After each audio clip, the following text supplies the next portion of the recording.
yesterday's debate is that your leader said that she had negotiated almost a better deal with Jingye.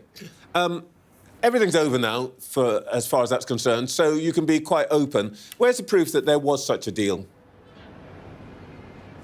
Well, it's very hard amongst all of the chaos that the government's perpetrated over the last few days to see where exactly the breakdown in relationship with the Chinese was. No, you're right. I want to come to that, when but we I just left want to know office, when we left office, your there deal was. Well, I was just kind of to explain that, Trevor. When we left office, there were ongoing negotiations. They had some different features about investment in Teesside alongside protecting jobs in Scunthorpe.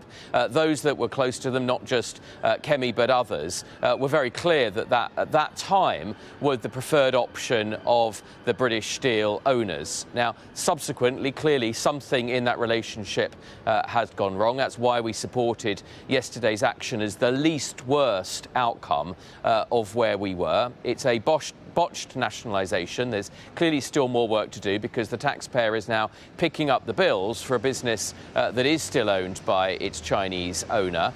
So I hope the government will very quickly come back and clarify that situation. It's not good for anybody, but I can't tell you exactly what it was in the relationship between the time we left office and yesterday where it all went so badly wrong. Well, look, I don't know if you've read the standard manual on deal making. It's called The Art of the Deal. But one of the things it says is that there isn't a deal until there is a deal. So is it a bit much for your leader to say that you've got it all sorted when actually you can't say to me that there was a deal? No, I'm not saying, let's be really clear, Trevor, I'm not saying there was a deal. There were ongoing negotiations. Well, she pretty much said that we had a deal ready. Well, I'm telling you, there were ongoing negotiations. You're right. Until there's a deal, there's not a deal. But there were ongoing negotiations. They hadn't clearly broken down in the way that the Secretary of State told Parliament yesterday that he felt there was a fundamental breakdown in that relationship. That was not the case. I've heard that from a number of people, including officials, that there were ongoing conversations. Look, we are where we are. People will be really concerned to hear what happens next. But I also hope that I hope the Public Accounts Committee, Trevor, will get to the bottom of this. I hope the Public Accounts Committee will inquire as to what has happened in that intervening period between conversations that were going on, negotiations about investment up in Teesside alongside Scunthorpe, and why it is that it's all gone so badly wrong. Yeah, well, the Business Secretary has, in fact, said a bit more this morning, and he essentially said that the government made several offers to Jingye, and in the end, he realised that they weren't going to accept anything. But let's just keep talking about your role and responsibilities here as opposition. The Business Secretary's promised to report to the Commons every 4 working weeks. If he comes back in, let's say, a month or 2 months' time and says, as he indicated to me this morning, that the next likely step is public ownership, nationalisation of this firm, would you consider that policy? Would you rule it out? Where would you be standing on this in principle? Trevor, I think we're already there. I've called this yesterday a botched nationalisation. And if you look at the powers in the bill, it's the Secretary of State who will be ordering furnaces to be stoked with coking coal, who has the day-to-day responsibility now for running this business. And it's the Chancellor and the taxpayer who will be paying the bills for raw materials, possibly paying the bills for arrears built up under Chinese ownership, and paying the payroll. So we're already in that world. One of the critiques I had of yesterday was that we could have seen this. Many people have seen this coming. Mayor Houchen, my colleague Martin Vickers, one of the local MPs, have been talking about this for months. So if we are going to end up in a position, as we de facto are, of public ownership, this could all have been done a long time ago. But it's a moot point now. We supported yesterday because it's the least worst option that keeps the furnaces open and allows us to have continued primary steel making in the UK. Now, you know quite a lot about this because you were the chief business advisor to the Prime Minister in 2019. in the months when British Steel went into administration. Did you advise the government at that point to sell the firm to Jingye because they bought it weeks after you got elected and stepped out of that role? Yeah, those, from my recollection, those conversations had been ongoing anyway for some time. It was led by the Secretary of State. But you've got to remember that Jingye was the only bidder at the time.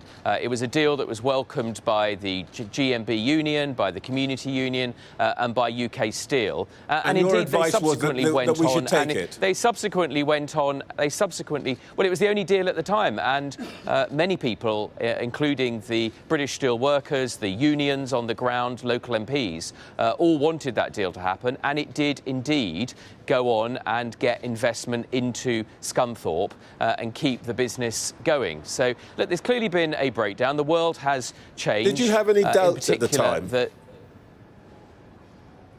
Well, it was the deal on the table. I mean, as I say, look, I want to be really clear. I mean, this was led by the Secretary of State and officials. But you were called the chief business advisor. This is business. The whole consensus at the time, Trevor, was that this was the deal that would have secured the future of Scunthorpe. Now, things have subsequently changed. There's been a breakdown in a relationship that really seems to have happened. And as I say, I hope that people like the Public Accounts Committee will get to the bottom of it, because that relationship that was originally formed back in 2019, 2020, was in a very different world in terms of energy. I don't know what it was, the straw that broke the camel's back here, whether if I may say so, additional jobs tax or... Sorry, keep going. But I'm just saying that, but it seems to me... Sorry, I'm just trying to find out whether at that time you took a view about this. Were you asked? Did you say, let's have some doubt about this? Did you say, it's the only deal, let's go with it? What was your position? Well, it was the only deal, and I think everybody said, let's go for it, from the I'm asking about you, not everybody. To the... Well, I include myself within that, but I don't want to aggrandise about my role. These things are led by Secretary of States and officials. Had it crossed my desk, or when it crossed my desk, I don't recall, I would have said, let us follow that advice. This is the deal on the table at the time, and this is going to allow Scunthorpe to get investment and continue to produce steel. Right. I still think that was the right thing to do, but clearly, with hindsight, a great deal has changed. That was before a very different environment as to the basic law in Hong Kong, for example. There had been other deals whereby Chinese investors, for example, in Geely, had successfully secured the future of automotive companies like Lotus. OK, can we just talk about politics for a moment? We're heading for local elections. I know there's not going to be a pre-election pact. I'm not asking you about that.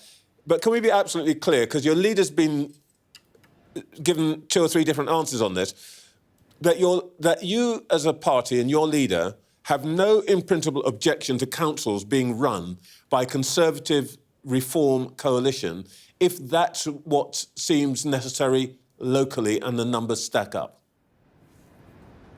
Well, Trevor, you've been doing this far longer than I have, and you'll know that when there are following elections, individual local councillors decide in the light of the election results how they comport themselves. So if you want a Conservative-led council, vote Conservative in these local elections. But I'm as worried, for example, about Liberal Democrat pacts. Liberal Democrats have, all sorts of extreme foreign policies. They typically promote veganism when they take control of the council. They've supported 4-day weeks. Veganism is not a crime, that have damaged the interests of local residents. Let's just take one thing at a time, if we can. If, after the election, in some councils, there's an option to go reform Conservative ruling of the council, will your leader bar that, or will she say, if that's what you want to do locally, get on with it? Well, the history is always that these decisions are taken by the elected local councillors in the light of those election results. And that's happened with many, many different parties, including, as I say, in some cases with the Liberal Democrats and others. So I don't want anyone to have to face a coalition in their local council. I want them to be led by Conservative councillors who are focused on things like keeping down the rates, making sure that council workers turn up for 5 days, not 4 days a week, and deliver good quality services. As for what happens individually on the ground in local councils after the election, that'll be a matter for them at the time. This is a big test for the Conservative Party. It's your first electoral test under a new leader. Who are you more afraid of, Labour or Reform? Well, I'm afraid there's only two types of voters. There's Conservative voters and potential Conservative voters. And I hope that as many potential Conservative voters learn the lesson of what sort of leadership you get if you don't turn out to vote. We see every day this government, giving away sovereign territory in the Chagos Islands, doing this botched nationalisation of British Steel, putting up 25 billion tax on business, the 300-page workers' rights bill. OK, I'll just give it one more go. Decide ultimately what you're going to vote for. I'll give it one more go. You've had a chance to do the ad, but actually, what is your bigger problem here? Is it the threat from Reform, or are you still focused on battling Labour? Well, look, I don't want to be trite, but our role is to get as many Conservative councillors. I was out on the streets this week supporting my local candidates. They're putting forward their vision for what will help their local community. These are local elections, but in democracy, Trevor, people have a choice. I hope that they'll use that choice to have a good Conservative councillor, but it's a democracy. If people don't use that choice, then that's not what will happen.